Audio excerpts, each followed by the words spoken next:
Okay. Record and mute. Okay. Yes.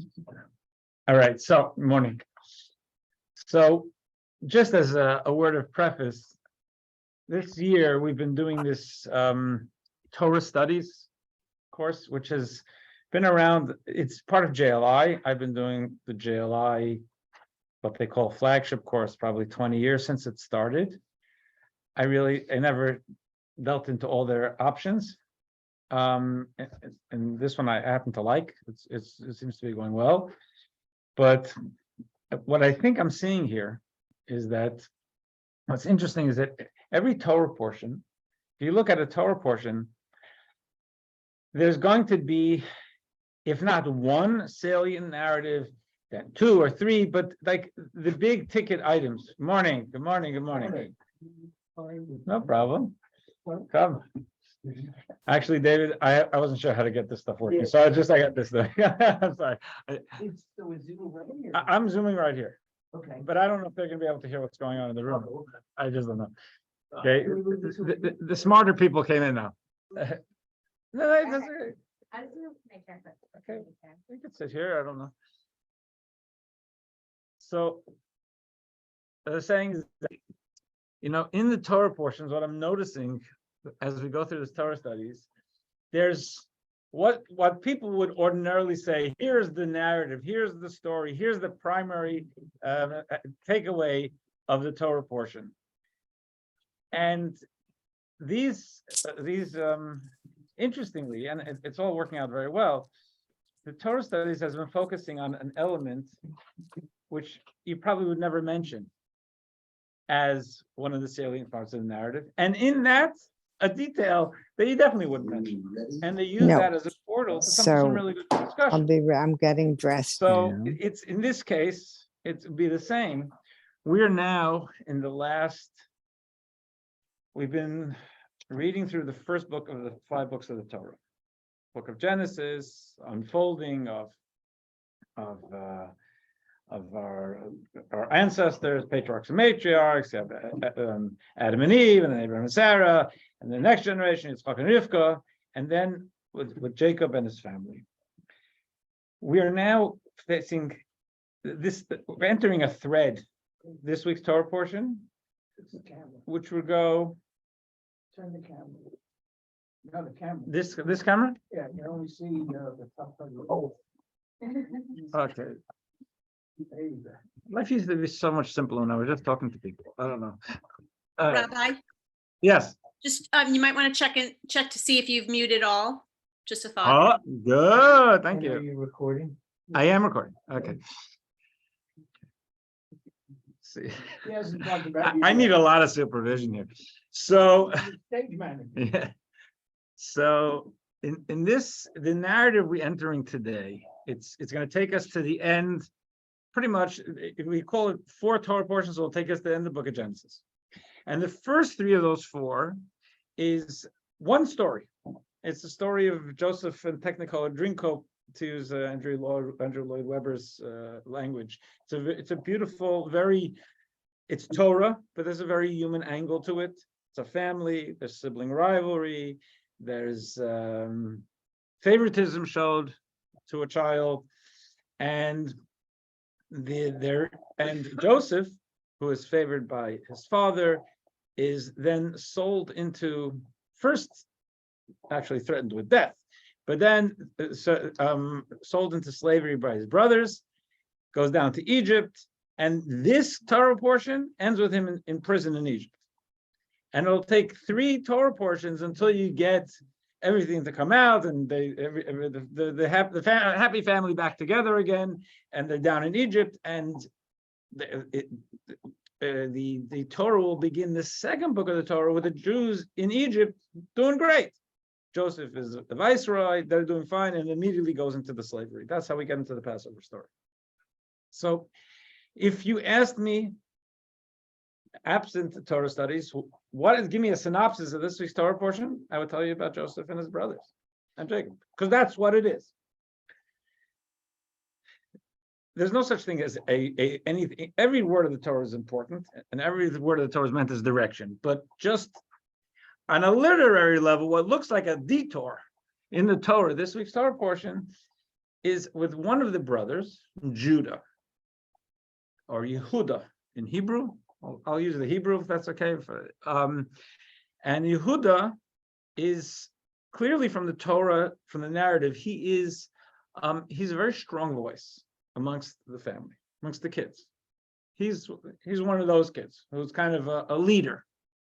And later on, you're going to see when Jacob blesses the children before he passes away. And when Moses speaks to the Jewish people years later before he passes away, Judah has a leadership role in the Jewish people. There are 12 tribes. Judah has something special. Judah, King David, the lineage of monarchy comes from Judah. King David comes from Judah. When we talk about the Messiah, Mashiach has come from King David, which means comes from Judah. Judah is a big deal and a leader, and unfortunately, he's also a leader in the case of getting rid of Joseph between the brothers. It's his bright idea to go sell them into slavery. Judah, it says he gets married, and he has 3 sons. And the oldest son takes for a wife a woman named Tamar. We're not told too much about Tamar, but presumably she would have been someone in a pretty much polytheistic world, and where there was a lot of concern within the family to make sure there was someone who could align themselves with monotheism. And Judah, being a prominent person in society at the time, amongst the Hebrews and in society, she probably would have been a person of character. She marries the oldest son. He dies young. They have no children. There is in Torah later, and apparently even in those days, in some practice, the idea that since there was polygamy was possible, if a brother passed away, a man passed away without his wife being able to bear children, one of the brothers would step up and at least offer to say, "I'll help you have children," because this way it would continue his brother's memory and the family and so on. So she marries the second brother, and he dies. So we got a black widow going here. Yes. So she goes. She goes to Judah and says, "And you got someone there in the back also. You got more." More product. I want to marry the youngest son, and Yehuda says, he's young yet, and he delays it. And apparently, she sees that this is not going anywhere. That this is he's kicking the can down the road, but he's just not going to do this. So what the Torah tells us is a very odd episode. So she hears that Yehuda is coming to town. She goes by the road which would take him into the town, because he's coming with his flocks. He's going to be they're pasturing, and she dresses up like a prostitute, presumably with a veil, because you'd think that Yehuda would recognize her face, and she offers her services. And Yehuda, surprisingly enough, says, "I have no money on me. Otherwise, we're okay." So she says, "No problem. Give me a guarantee, collateral, and then you come back and pay another day." And she asks for she says, "Give me your signet ring." Okay, so there were rings, and she could see a ring, but a signet ring is not just a ring. A signet ring was something that they would use to stamp documents, and therefore it said, I guess, presumably his name or his family seal or whatever crest is done. And then he wore a distinctive coat, because he was a person of management in society. So she said, "Give me your coat, that special cloak, and a staff." Which he would also it wasn't because he needed a walking stick. It was part of his regal attire. He gives it to her. They are with each other, and she becomes pregnant with twins. Yes, sir. a few minutes ago, you said she dresses like a prostitute. Now, my question for you is, considering the issue of dressing like a prostitute, did it simply mean she dressed in a non-frum way, or? I don't know how it worked in those days. I'm not sure there was high heels, or I'm not sure exactly what it was, but I think she signaled of who she was playing to be. Okay, doesn't say how, but she was there. It became apparent. I don't think she had to have a sign next to her, and she becomes pregnant with twins. Mhm. So first of all, actually, before that, she becomes pregnant, and news gets out that, technically, she's supposed to be marrying the third son. So she's been around, Mhm. and because of that, she would be punished. She's kind of committed to the third son, and Judah's upset. All right, but considering what is going on in the world today. It wouldn't play well today. Not- Yeah, let me yeah, finish. yeah. You look at Iran where somebody, got killed for not wearing her scarf the right way, Right. you Yeah, I got it. I'm not saying try this at home. This is what was happening then. Yes, 30 over 30 more than about 4,000 years ago. Yes, here's a woman who was really in a way at least morally betrothed to the third one.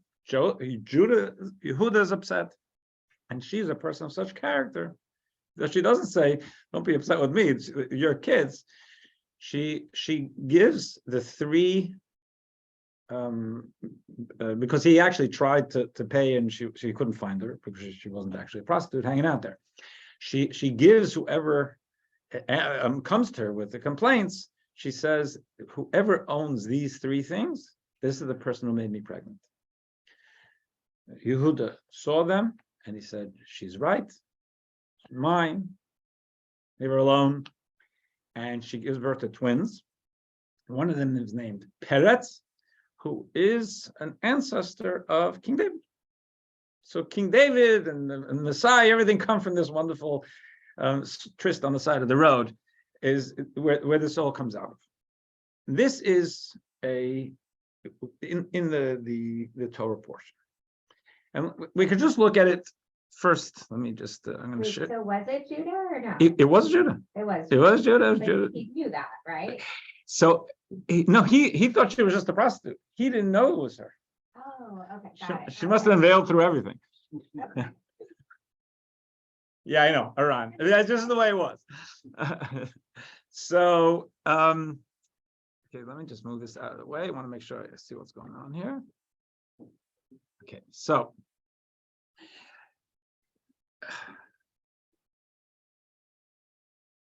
Text 1, or text, 1 second.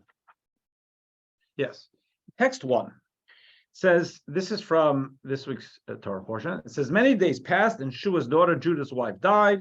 Judah was consoled, and he and Chira, his Adulamite friend, went up to Judah's sheep shears to Timnah. He was told to Tamar, his daughter-in-law, behold, your father-in-law is going up to Timnah to shear his sheep. So she took off her widow garb, covered herself with the veil, wrapped herself, and sat down at the crossroads that were on the way to Timnah, for she saw the Shelah had grown up. But as for her, she was not given to him for a wife. When Judah saw her, he thought her a prostitute because she had covered her face. Because that was covering the face was part of it, of how to show you're a prostitute. He turned aside her to the road and said, come now, I will come to you. For he did not know she was his daughter-in-law. And she said, what will you give me that you should come to me? And he said, I'll send the kid from the herd. She said, only if you give me collateral until you send it. And then there is, I guess this is text 2a. Why is this not?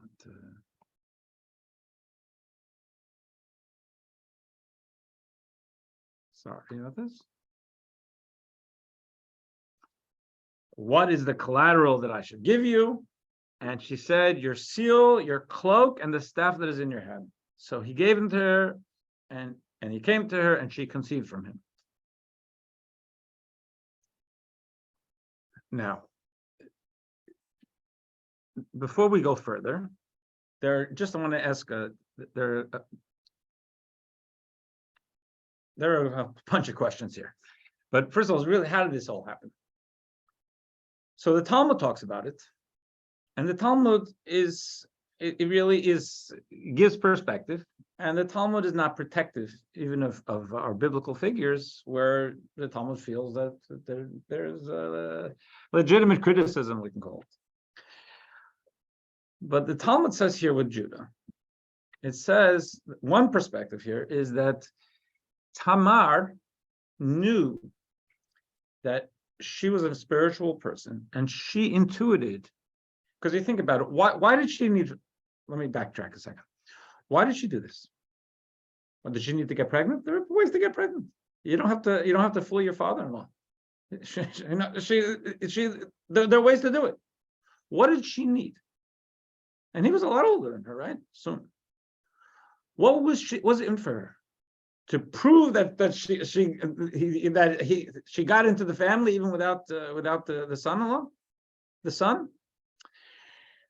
So the Talmud says that she intuited that she had the opportunity to bear the regal line of the Hebrews, and she wanted to be able to do that.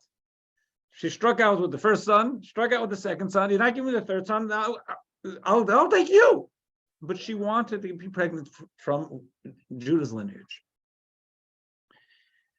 And again, what the Talmud says is that Judah was overcome by an uncontrollable urge because he didn't need a prostitute.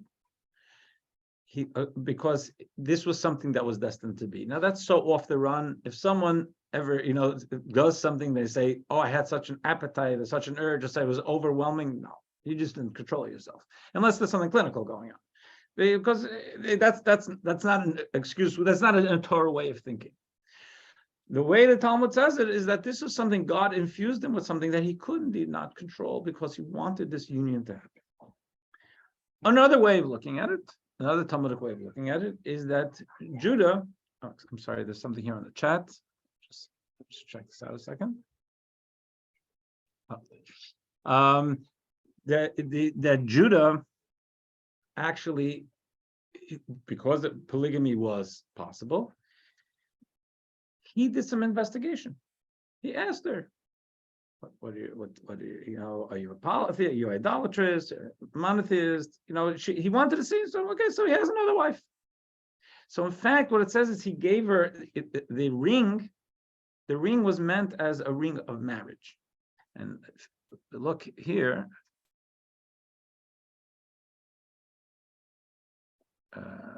Sorry. Just go down here. Okay. No. Sorry. The Targum, which is the in text 2b, the Aramaic translation, which is called Targum, says your signet in your cloak, the ring that you use as a seal, the cloak with which you cover yourself. Oh, thanks a lot. And what does that mean? It was a ring. And therefore, in text 3, it says that they bring here from the Code of Jewish Law, it is our custom to betroth with the ring, and there's a reason in the Kabbalah.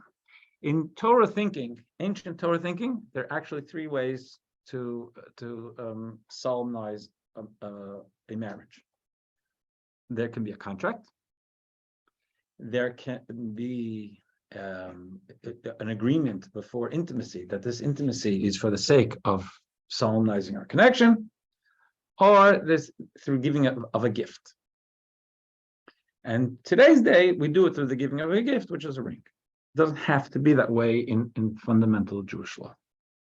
And here, you're talking about in the 16th century, one of the authors of the Code of Jewish Law says it's our custom. Today that's the law, but things were finding their way that way. It's our custom to use a ring. So here, what we have, and this is again, it's really a detail within a detail of the Torah portion, this idea that there's this kind of messianic union going on. And she asked for a ring. She said she gave her ring as collateral, but asked for a ring as to consecrate the marriage.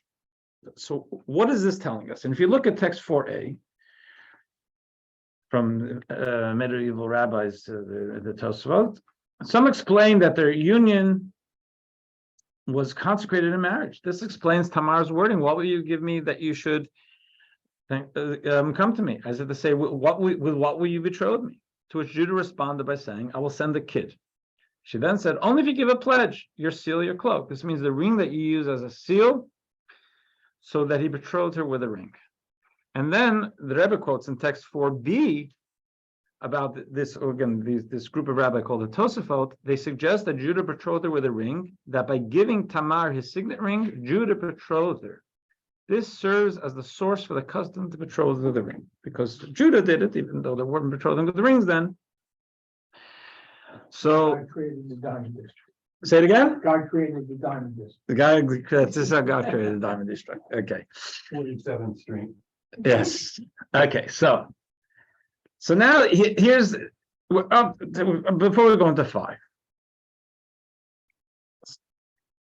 What the Torah is telling us a pretty straight up story. Joseph and the Technicolor Dreamcoat. Then we get into this. What's the Torah teaching from it? We can figure some things out. Then we're really drilling down into this business of a bizarre kind of marriage before they were doing with rings and on the side of the road. But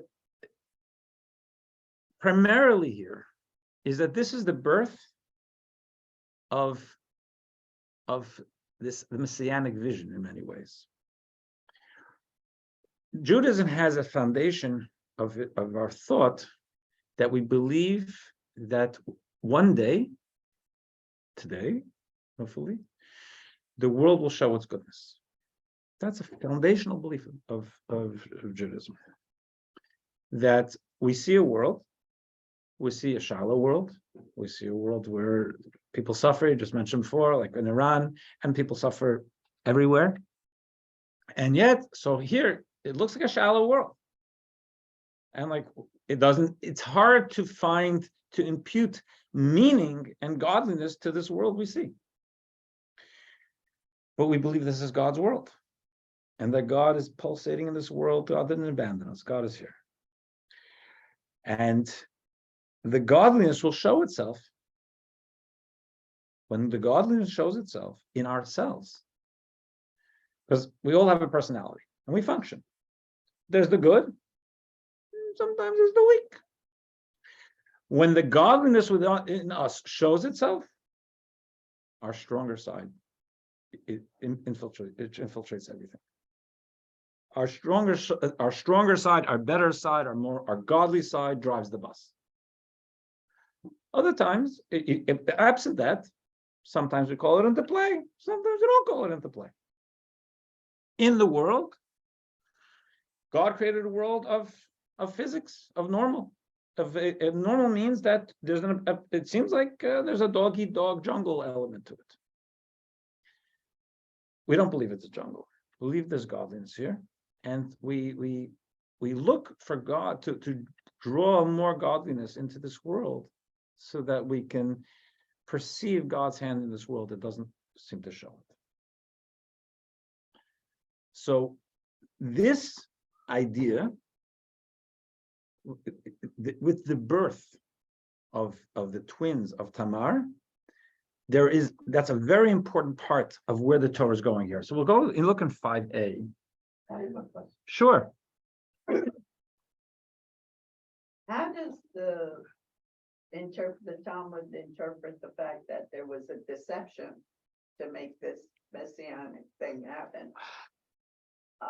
It's really I don't know if you can hear this on online. Rhonda asked, how does anyone interpret it, whether the Talmud or not, the idea of this came about through deception.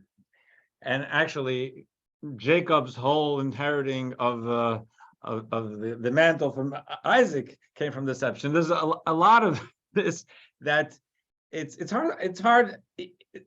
It's probably beyond this now, but I would say that there's the mystical sources tell us that God created a world with challenge and darkness. And it's not just to be seen as a bad part, an anvil around the neck, but our disciplining ourselves not to fall into that, and through our sometimes converting it, if we have fallen into that, is where a lot of the beauty of godliness comes. God, Torah is not teaching us, God forbid, to be deceptive, because the Torah says very clearly, once we get the rules, we have to stay away from anything, any word that is deceptive or dishonest. At the same time, we see that somehow, well, Rebecca told Jacob to go deceive his father, which is mind-boggling on a Torah level. So many things wrong with that, you'd think. And here it is too. It seems that, and actually, if you take the Messiah, the lineage of what we talk about, this Mashiach persona, there's a lot of schmutz in it. This is not a blue blood. There's a lot where incest. I mean, if you trace it back, it's not that great, and it's specifically not that great. That there's a beauty that comes out of all this, of the confusion in the world. So I don't think I answered that, but I'm telling you how I deal with the question. Yes. Okay, we seem to have a little twisted thinking here, because if you go forward, one of the sons, I forget of whom, didn't, refuse to have intercourse with his brother's widow. That's the one. This is it. Huh? That's this case. Well, he had to ejaculate, yes, because he didn't want to have children. Now, that's one of the ones who died. okay, but if he saw her as a prostitute, He didn't see her as a prostitute. This was his wife. well, if she was dressed as a prostitute. No. It's Tamar married, like they had a wedding. They knew each other. They saw each other's face. The first son, and he died. The second son, they had a wedding, and the son said, "I'm not. Why should I impregnate her when they're going to see it's going to be really on my brother's name?" He knew who she was. Judah didn't know who she was, but he impregnated her. Yeah, it's truth is stranger than fiction. Okay. Is there So- like a feminist aspect, like Yeah. maybe men need to be deceived? I know what it's about. I can't touch that. You can say it, I can, but listen, They're easily. well, clearly Rebecca is shown as the one with the vision in that whole story. Okay, text 5a. At the time of her birthing, behold, there are twins in her womb. Talking about Tamar. When she was giving birth, one put out a hand, and the midwife tied a scarlet thread on his hand, saying, "This one came out first." As he drew back his hand, behold, his brother came out. And she said, "How have you burst forth, making a breach for yourself?" And Judah named him Perez. He had burst forth. So, to use today's language, what they'll do is that he was the disruptor. And that's Mashiach is meant to upset. The idea of Mashiach is that there's a world, there's a status quo of shallowness. And here, the godliness bursts forth. And then afterwards, his brother came out, in whose hand was the scarlet thread, and he named him Zerach. And in text 5b, she said, "How have you burst forth, making a breach for yourself?" And this, from the Medrash, was said, this refers to the King Mashiach. This is the Messiah. That's because this is in fact an ancestor of the Messiah, because it's the ancestor of King David, but it represents, and the idea of the bursting forth represents that. Of whom it is written, the disruptor has gone before them, the king passed before them, and the God was at their head. In other words, there is this idea of the godliness bursting onto the scene. There is a question, I believe, on the chat. Hang on a second, please. And justifies the means. Oh, yeah, I'm with you. Okay. Now, let's get to this idea. So, there is this constant dynamic we have in life where we live a natural life. God gave us this natural world. We respect nature. And we are trying to infuse the supernatural within the natural. which means we pray in the morning and I look at the world and I say, God, I know that there's a purpose to this. I know I'm here for a purpose. I know that there's goodness, there's godliness for me to infuse in the day ahead of me. So it's not just about the natural world. I'm trying to bring something from beyond nature. I'm trying to bring something transcendent to the world. Shabbos, which we're going to talk about soon. Shabbos is a time where we have 6 days a week. The Torah says, be creative, be productive, tackle the world, do what you got to do. God gave us the world to make it better and to be creative. And then on Shabbos, the Torah says, don't be creative. In other words, as far as leaving the world around, be creative in your relationships. Come closer with your loved ones. Connect with God. Pray. Leave the world alone. What is the idea? The idea is that we lead a natural life and we get swallowed up by it. We're dealing with bills and shtick. It's very hard to keep your moral sanity in a world that's coming at you in different ways. Once a week, and especially today, I get ruled by this, and there's only one day a week I'm not ruled by my phone. It's really the withdrawal symptoms, but then there's the withdrawal is actually a good thing. And the idea is that we look and we say, it's God's world. That's what Shabbos is. It's about recognizing that there's a purpose to the world, that to look back at the week and look at hopefully some of the beauty we brought to the world, some of the things that we have to improve on to gain an inspiration for the week ahead. And Shabbos in that way is actually also seen as a whisper of Mashiach. It's a whisper of the Mashiach idea because we're bringing godliness into the world. So the idea of this balance of bringing the deeper essence of the world to bear on the more functional is seen Kabbalistically, and I was thinking about doing on a whiteboard, but we'll just try and do this verbally. In mysticism, Kabbalistic thinking, we speak about 10 energies of the divine. They're called Sefirot. You may have heard. We mirror those in ourselves, in our personalities. So think about it this way. I'm sitting and thinking, and I'm contemplating something going on in the world. Just to use as an example, something that I'm an injustice going on in the world. I'm thinking about it. That's a cogitating, an intellectual exercise. But it matters to me. So if it matters to me, it's not only intellectual exercise, it works its way down to my emotions. So now I'm feeling passionate about what I want to do.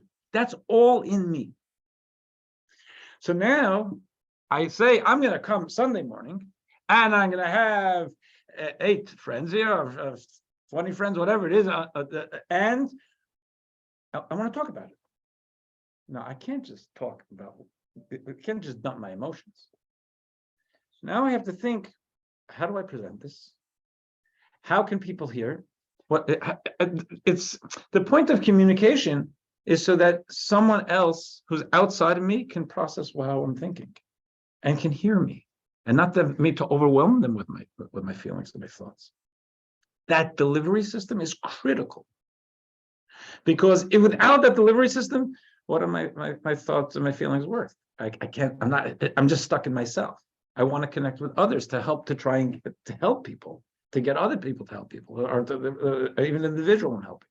So the delivery system is very critical. In Torah thinking, there's the idea in the flow from God of, so to speak, the divine wisdom and divine emotion. And then there's the delivery system. The delivery system is how God manifests in the world. That is called, in the Sefirot, it's called Malchut, which means royalty, like impacting. It's a feminine thing. It's considered a feminine idea of being present and taking ideas and making them practical in the world. And Shabbos is a feminine day. Because Shabbos is the idea of now connecting ourselves. It's not that God, we're here, God's up there, but I'm not even thinking about it. It's aligning my life with God above me and bringing God into my life in a real way, which is a little more difficult on a Tuesday.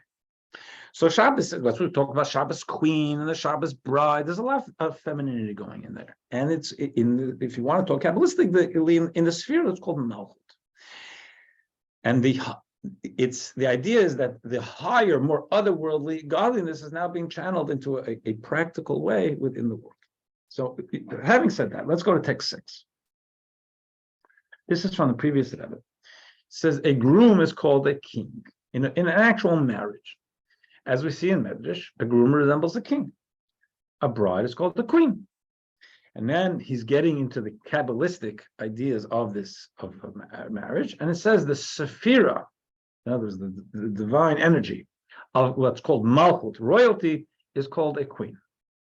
The Zohar, the fundamental textbook of mysticism, Kabbalah, states a king without a queen is not a king, nor is he great. There's meant to be a union of masculine and feminine, as it is written, male and female, he created them, and God blessed them. For a groom and bride take the form of the spirit above Zah, which is it's an acronym for 2 Aramaic words, I'm going to explain now, and Malchut, the higher energies in Malchut. So bottom line, what is this telling us? That there's a beauty to Shabbos, messianic-like, in the idea where you're living in the physical world, and you're God conscious. One of the reasons you think it's almost counterintuitive. Friday night, we're supposed to have a good meal. It's why would I get into the materialism? Just thinking about God.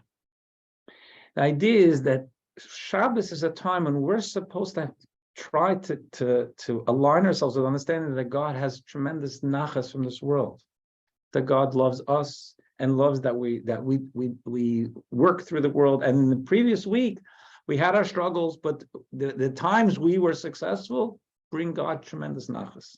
So the beauty that God has from the world, the joy God has in the world, the pleasure is something we're supposed to approximate it through brisket or whatever we're eating.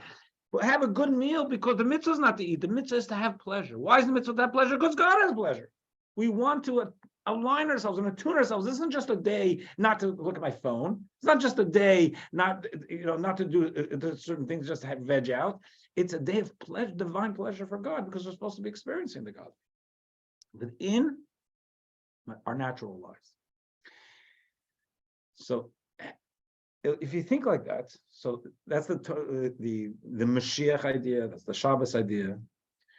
So now let's go back to what Tamar asked Judah for. And Tamar, as I said, she has this idea that she wants to give birth, that she and Judah's seed, whether through his son or through him, will give birth to this eventual Mashiach idea. She knows there's something coming up. She asked him for a signet ring, not a ring, a signet ring. What's the difference between a ring and a signet ring?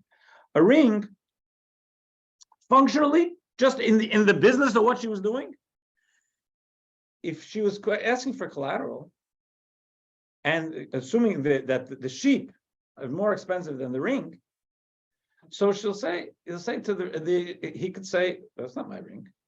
I don't owe you anything. A signet ring, it was his. It's a signet ring means it's something, a seal, where you look at an envelope or a document and you know this person gave it okay. This person's presence is there. A signet ring is the idea of revealing a presence, of stating a presence, of being of putting forth presence. So the signet ring represents this idea of God putting forth a presence in the world. This is all, it's in a sense, the world is God's ring, the cycle of life, all those things. But to make it God's world, that we should know it's not just, it's a world. Maybe it's not a God's world. It's just a world that appeared here. For it to be God's world means there's a signet ring, there's God has his stamp on it. And we bring God's stamp into it. Shabbos is God's stamp into it. And one of the things that we find in text 7 and it says, Rabbi Chanina said, the seal of the Holy One, blessed be He, is truth. God's seal. What does God need a seal? What God's presence is the idea that we feel God's truth. What's truth mean? Text 8a, it says, God is true forever. The thing about truth is that it's not situational.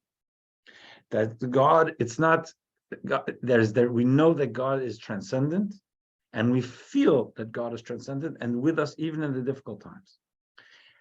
And text 8b, the name Havaya, which is a way of describing the what's called the tetragrammaton, the Yud, the He, the Vav, and the He, four-letter word for the name of God. It describes that God transcends time and that He was, is, and will be in the same moment. That God is beyond the world. There's a supernatural. So, if that's the case, what we're saying is that Tamar, she was sending. There was a lot of import into her saying, "I want a signet ring." She said, "I want to be able to have a child who will be who will be God's signet ring." Can you send me that? We can can't turn it off. Hang on a second. We're having a party. Thank you. So, God, Tamar is sending Judah a signal, whether but not conscious. The idea that I want to be able to have a child who will eventually make the mark of being God's seal on the world. So, if you look at text 9. Rabbi Shalia said to Rabbi Shmuel Bar Yossi, have you heard from your father what on the seventh day God finished means? Because the Torah says God finished on the world on the seventh day. It was 6 days of work. So what did God finish on the seventh? God rested on the seventh. So he didn't finish anything. Finish means, you put in the last nails. Ganiva and the rabbis discussed the matter. Ganiva said the analogy is to a king who makes a wedding canopy, decorations, and beautiful paneling. What is it still missing? A bride to enter into it. In this way, what was the world still missing? Shabbat. The world was missing its bride. But we're going to get to that soon. The main point they bring here is the second one. The rabbi said the analogy is a king who formed a ring. What was it missing? A seal. In this way, what was the world missing? Shabbat. So Shabbos is God's seal on the world. Because what do we say is a seal? A seal means this is mine. And it's our recognition that it's God's world. And that we have the beauty of God in our lives. Now, when you think about Shabbos, people might think that, let's see what time it is. Okay. Shabbos is a day off. So you unplug, you don't go to work, you hang out, veg out, and then you get back to work. Or Sunday, Monday, Tuesday. It's not that. Shabbos is a time of illumination. Shabbos is a time of spiritual rejuvenation, of a refresher. Now, one of the things we do is when we light Shabbat candles, and we had this a few weeks ago, lighting Shabbos candles brings a mental and spiritual illumination to the home. The idea is for us to be able to put life on pause, whatever's been going on all week, and think about ourselves and see ourselves in an accurate light, our relationships in an accurate light, to be able to see where we're doing well and where we may be tripping a little bit, and to be able to strengthen ourselves better. And the candles, the Shabbos candles, represent a certain awareness, a psycho-spiritual illumination. When we finish Shabbos, there's another service. It's called Havdalah. Havdalah means to make a separation. So on the On the face of it, you say, okay, we had a holy day, separate, goodbye, now we're back to life. The Havdalah doesn't mean to separate it as in distance. What do we do for Havdalah? We light a candle. We light a candle which is really representative of the Shabbos candle Friday night. And we light it because we want that illumination to carry us into the week. We don't want to leave Shabbos behind Saturday night. We can be productive. We leave behind the mindset that I'm not going to engage and change the world. I have to engage and change the world. It's Sunday, it's Monday, it's Tuesday.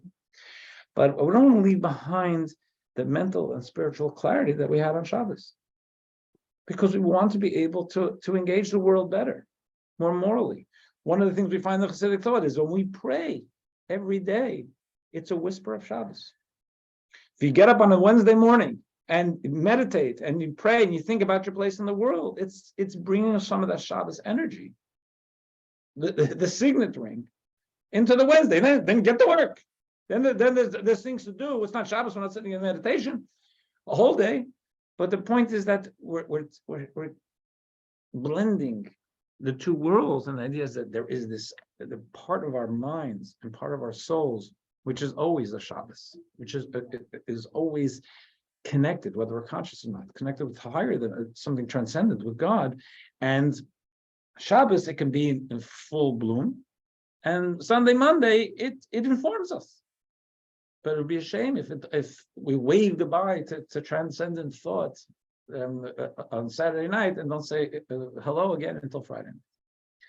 So one of the things we have here in text 10 is also from one of the early authorities on mitzvahs. He goes through each mitzvah to explain what it represents.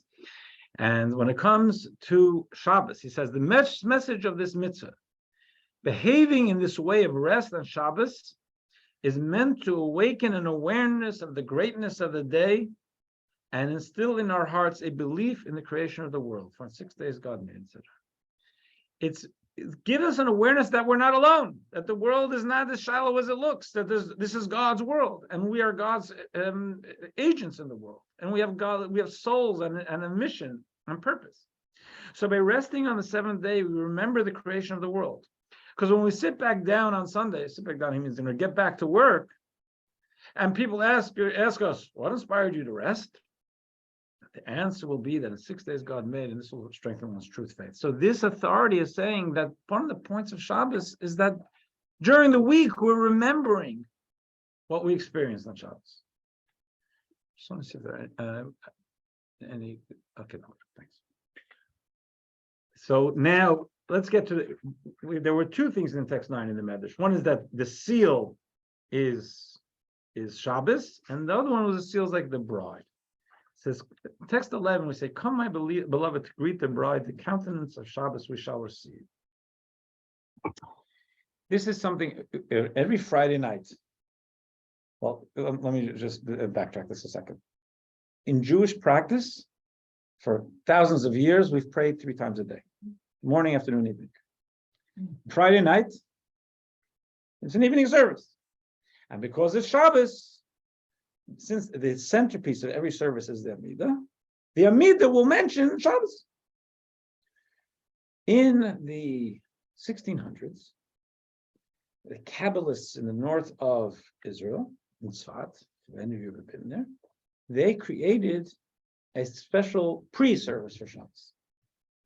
It's called Kabbalat Shabbat, welcoming the Shabbos, which is universally done today. What was their point? Their point was to help us segue from weekday mindset to Shabbos mindset, because it's not the same. And during the week, I have a certain posture, and it's an important posture because I got work to do, and it's not just easy to turn on a dime and adopt the Shabbos mindset. So what they did was they selected 6 psalms. And each psalm is messianic. What's messianic? Messianic means that there's goodness in this world. And we believe it's there, and sometimes it comes to the fore, and we believe the Messianic era, when Mashiach comes, it'll come to the fore in full bloom. But we have a little bit of whispers of it now within ourselves. We have a little Mashiach within us. The Messianic means to reach beyond the shallow, just nature, and bring in some of this transcendent supernatural. So it gives us 6 Psalms, so that we can review past 6 days of the week since the last Shabbos through a Messianic prism. To think about, say, something, if you can remember back to Sunday on a Friday night, how Sunday went, and how Monday went, and how Tuesday went, and take out of that some pearls of beauty, because there's no one without struggles, and how we respond to the struggles, hopefully sometimes it's a beautiful thing. So Friday nights, where we're looking back at our week, not just, what's the next thing coming at me, or how am I dealing with that stress or anxiety, looking back from a perspective of say, what beauty did I have in my week? What godly beauty did I have in my week? Because now this is a day where God's looking at the beauty of my week. When we bring that all together, then there's a prayer which is called L'chadodi. L'chadodi means, come, my beloved, to greet the bride.